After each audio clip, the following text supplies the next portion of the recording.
Hello friends, welcome to my YouTube channel. हमारा आज का टॉपिक है what is traditional data centre. Traditional data centre को हम ऑन प्रेमाइज डाटा सेंटर या फिर इन हाउस डाटा सेंटर भी बोल देते हैं। इससे पहले कि हम क्लाउड कंप्यूटिंग सीखें या क्लाउड कंप्यूटिंग के बारे में पढ़ें, तो सबसे ज़्यादा ज़रूरी ये है कि हमें ये पता हो कि क्लाउड कंप्यूटिंग से पहले जो डाटा सेंटर होते थे वो किस तरह से काम करते थे, क्या टोपोलॉजी होती थी और उसके अंदर क्या-क्या कंपोनेंट होते थे। तो ट्रेडिशनल डाटा सेंटर एक ऐसी जगह होती है जहाँ पर मेरी डेडिकेटेड फिजिकल कनेक्टिविटी हो सकती है, वो इंटरनेट हो सकती है या कोई भी वीपीएन कनेक्टिविटी हो सकती है, लाइक एमपीएलएस वीपीएन। अगर हम आईपीसेक या फिर एसएसएल चलाते हैं तो वो इंटरनेट के ऊपर ही चलते हैं। तो सबसे पहले होता है मेरा डेडिकेटेड फिजिकल नेटवर्क कनेक्टिविटी, फिर मेरे फिजिकल सर्वर होते हैं। उन सर्वर्स में मेरे स्टोरेज सिस्टम और डाटाबेस सिस्टम चलता है।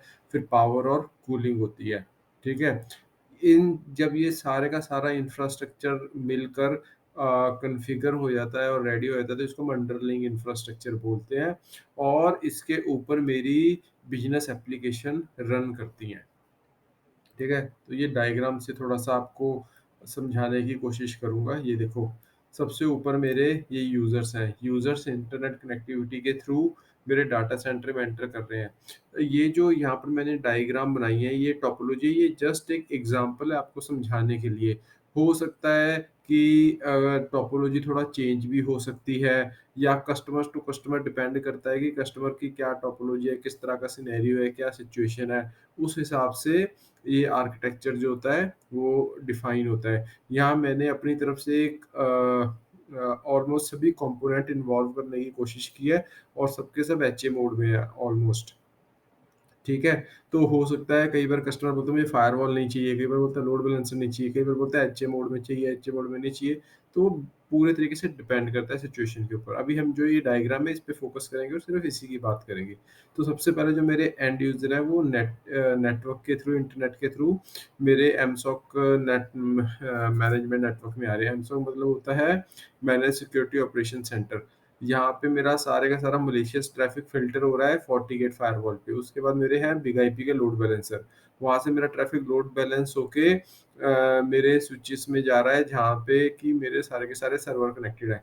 जो ये मेरे सर्वर हैं, ये 2 पार्ट में डिवाइडेड है। एक में मेरी एप्लीकेशन चलती है, दूसरे में मेरा डाटाबेस चलता है। अब एक्चुअल सिनेरियो में क्या होता है कि जो यूज़र आता है उसको सिर्फ़ एप्लीकेशन सर्वर का एक्सेस होता है, डाटाबेस सर्वर में वो डायरेक्ट नहीं जा सकता। डाटाबेस सर्वर को सिर्फ एप्लीकेशन एक्सेस कर सकती है, ठीक है? तो ये इस तरह से कॉन्फ़िगरेशन सेट की होती है। आगे जो मेरी अपकमिंग वीडियोज़ है उसमें आपको को ये चीज़ें मैं डिटेल में समझाऊँगा, ठीक है? उसके बाद मेरा एप्लीकेशन सर्वर आ गए, मेरा डाटाबेस सर्वर आ गए, उसके बाद मेरा आता है स्टोरेज और बैकअप। यहाँ मैंने सैन स्टोरेज दिखाया है 1 टेराबाइट का और लैन बेस्ड बैकअप बताया 1 टेराबाइट का। तो ये एक तरह से मोटी-मोटी मेरी टोपोलॉजी हो गई डाटा सेंटर की, ठीक है? इस सिनेरियो को हम ट्रेडिशनल डाटा सेंटर कहते हैं, जो कि क्लाउड कंप्यूटिंग से में भी हम माइग्रेट हो रहे हैं।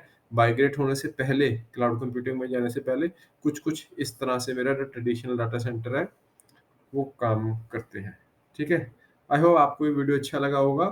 चैनल को सब्सक्राइब करना मत भूलना। Bye bye. Take care.